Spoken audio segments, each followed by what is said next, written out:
গাছের sex change. বিশ্বজুড়ে বাড়ছে রূপান্তরকামী মানুষের সংখ্যা।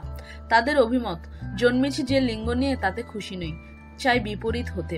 শুধু মানুষ নয়, গাছেরও লিঙ্গ পরিবর্তন হচ্ছে। আর এমনটাও ঘটেছে সেন্ট্রাল স্কটল্যান্ডের পার্থশায়ারে।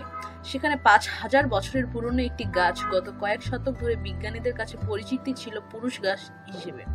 কিন্তু অবাক করার মতো বিষয় হলো, সেই গাছটি আর পুরুষ নেই, স্ত্রী গাছে রূপান্তরিত হয়েছে। খবরটি জানিয়েছেন এডিনবরোর রয়্যাল বোটানিক গার্ডেনের প্রধান ম্যাক্স কলম্যান। পুরুষ গাছটি কিভাবে স্ত্রী গাছে রূপান্তরিত হলো এর উত্তর নেই বিজ্ঞানীদের কাছে। কারো কারো ধারণা, এই গাছটি ৫,০০০ বছর পরেই হয়তো ফল দেয়।